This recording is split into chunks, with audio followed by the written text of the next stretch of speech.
everybody, and welcome back to the Green Witch Homestead. We've made it into almost the middle of August. For most of Northern America, that's harvest season, just for the backyard gardener, but more for the forager.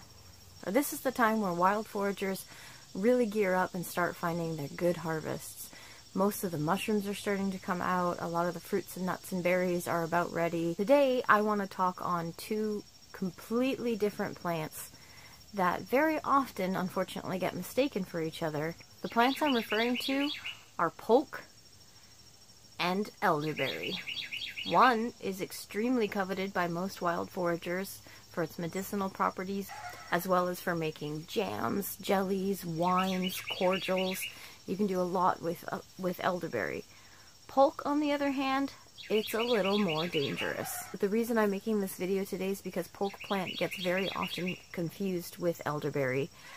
So I want to show you both plants side by side and show you the differences for what you're looking, when you're looking, so that you can go out and safely harvest elderberry and not worry about Polk. This is a pokeberry plant. Now, as you can see, it's a fairly large plant this time of year. And I think the reason why it gets mistaken for elderberry is it's very commonly seen along the sides of the roads, and from a distance, the first thing that catches your eyes is these beautiful dark purple berries. Now, the Polk plant and the elderberry plant are extremely different, and this plant here is very dangerous to consume if you don't know what you're doing. The seed can make you extremely sick and even has been known to kill children who have accidentally consumed them. This is a stalk of the Polk plant, and you can see very clearly it's a very dark red color, and that red goes all the way up the stems to the leaves where the berries are starting to set fruit this time of year. The berries, they hang down in these clusters. They kind of look like little grapes. The berries up close, if you can see them, kind of look like blueberries. The easiest way to tell a Polk, if it's got a berry that looks like a blueberry that hangs in a cluster like grapes, it's Polk, it's poison, don't eat it. The other easy identifier between Polk and elderberry is Polk is an annual. Yes, it comes back every year, but it's usually reseeding itself. The annual plant is going to have a soft stem that breaks easily.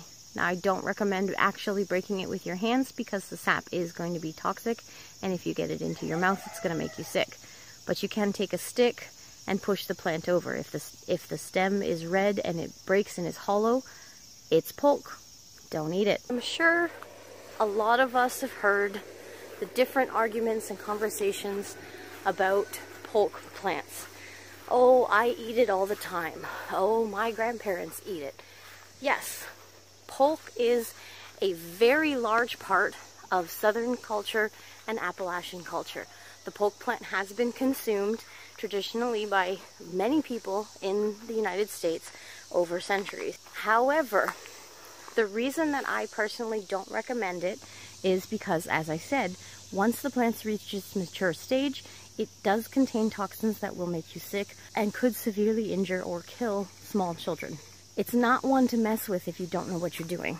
On top of that, even if you do know what you're doing, the preparation alone for eating Polk plant requires you to boil the leaves, drain the water off, boil them again, drain the water off, and boil them a third time. Drain the water off, and then cook them in some fat drippings like bacon grease or pork belly fat, and then serve. By the time they have reached your plate safely, you've pretty much boiled out any nutritional value that the plant would have had along with those toxins. So that's why I personally don't recommend harvesting and foraging and consuming of Polk. Now, this beauty behind me here, this is what foragers and herbalists alike covet. This is elderberry. At first glance, you can probably see how people could confuse elderberry and Polk. This is Polk. The elderberry, however, the cluster of berries are very distinctively different. They're much smaller and they're perfectly round. They also grow in this cluster at the end of each branch. The cluster is an umbrella shape. Say if the stalk was in the center of my palm, the cluster of berries spreads out like this and hangs kind of like this from the plant. Pokeberries have a center stalk and the berries hang down like a cluster of grapes. The other much easier way to tell the difference between elderberry and polk is, as you can clearly see, elderberry, being a perennial and a woody plant, has a trunk and branches like a tree. The smaller branches are going to have these little bumps on them. You can clearly see the difference in color, but they are also textured and raise off the bark. This will help you identify the plant before it has flowers or leaves. Then you can mark it and be fairly guaranteed that what you found is an elder. There are two different types of elderberry plants that grow in North America. There is the bush variety, which grows in more of the southern states. And as you get more in the northern states, you'll find that elderberry actually grows into a very large tree that's a little more difficult to harvest. Fortunately, here in the Midwest, we have this variety, and they're a little easier to access. The elder plant is one of those ones that you really want to mark where you found it, because it's going to be useful to you in spring with the flowers as well as in the fall with the berries. An elderflower wine is probably one of the sweetest and most delicious things you will ever consume. The berries, however, is what I am personally after. Elderberries have probably the best immune boosting capabilities of most plants that you can find on the side of the road. Taking a spoonful of concentrated elder juice once a day, every day during cold and flu season, and then guarantee you're not going to get sick. Harvesting the elderberries is going to be a little tricky, it's going to be a little difficult, and it's a lot of work. It is worth it though. The reason why it's going to be tricky is because you are going to be fighting the birds. They are very good at finding these plants long before you do, and they love these berries for the same reasons that we do. That's why I recommend finding the plant when it still has the flowers on it, so you can mark it and know what you're looking for and where to look. You can come back and check on it on a regular basis to guarantee that you can get some of the harvest before the birds eat them all. Gently soaked my pants by walking through a weedy field early in the morning covered in dew. Let's head back up to the house. This is why foraging is hard. As you look at this plant, a lot of people would be like, well, what is that? I've never seen a flower like that on a stem with thorns. So this is actually two plants. This is a wild morning glory vine that has tangled itself around a wild rose bush. Now that you've seen the two plants side by side, it's a little easier to tell the difference. And it makes me feel a little more comfortable sending you out into the wilds to look for elderberries. Avoid the poke and collect your elders. Elders are amazing for so many different reasons. For us personally, I do make some jams and jellies out of them, but the majority of our elderberries get juiced and turned into a concentrate, which we use as a medicinal to help keep us healthy through the cold and flu season, which is coming up as winter approaches.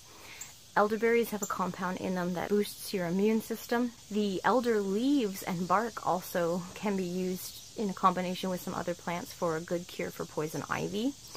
The elder flowers make an amazing, sweet, summery drink, as well as a beautiful, beautiful floral liqueur. It's a little trickier to make, however, and I personally have not perfected that recipe. We're still a few weeks away from harvesting elders here in this area.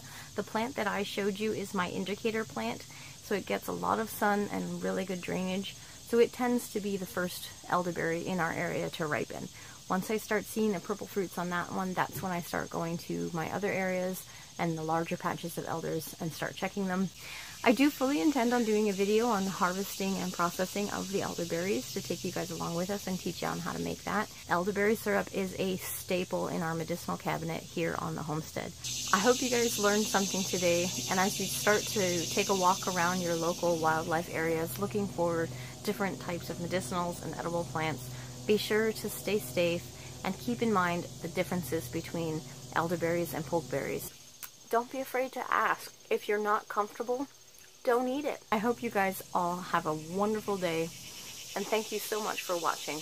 Don't forget to hit the like button if you enjoyed this video and give us a thumbs up, as well as subscribe if you want to be a part of any future videos. And remember guys, get your hands dirty.